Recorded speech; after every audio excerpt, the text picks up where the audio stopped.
ನಮಸ್ಕಾರ, ನೋಡ್ತಾ ಇದ್ದೀರಾ ನ್ಯೂಸ್ ಫಸ್ಟ್ ಬೆಂಗಳೂರು ಫಸ್ಟ್ಗೆ ಸ್ವಾಗತ. ನಾನು ಪ್ರೀತಿ ಆಕಾಶ್. ಮೊದಲಿಗೆ ಈ ದಿನದ ಟಾಪ್ ಹೆಡ್ಲೈನ್ಸ್. ಎಂಪಿ ಗೆಸ್ಟ್ ಹೌಸ್ನಲ್ಲೂ ಲೈಂಗಿಕ ದೌರ್ಜನ್ಯದ ಆರೋಪ. ಎಸ್ಐಟಿಯಿಂದ 10 ಸಂತ್ರಸ್ತ ಮಹಿಳೆಯರ ಗೌಪ್ಯ ಇನ್ವೆಸ್ಟಿಗೇಷನ್.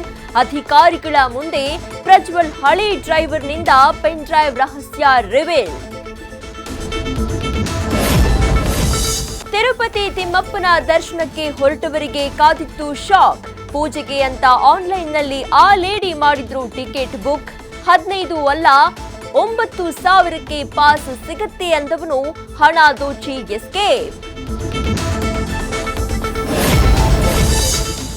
ಖಾಸಗಿ ಶಾಲೆಗಳ ಹಗಲು ದರೋಡೆಗೆ ಪೋಷಕರು ಸುಸ್ತು. ಟಿಸಿ ಕೊಡಲು ಪೇರೆಂಟ್ಸ್ ಬಳಿ ಹಣಕ್ಕೆ ಡಿಮ್ಯಾಂಡ್. ದುಡ್ಡು ವಸೂಲಿ ದಂಧೆಗಿಳಿತ ಆಕ್ಸ್ಫರ್ಡ್ ಸ್ಕೂಲ್.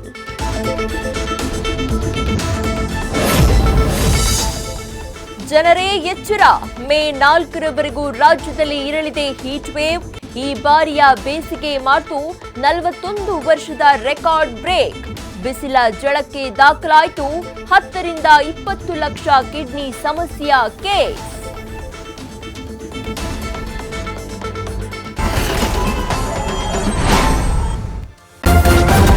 ನ್ಯೂಸ್ ಫಸ್ಟ್ ನಿರ್ಭೀತಿಯಿಂದ ನಿಮ್ಮ ಪರವಾಗಿ.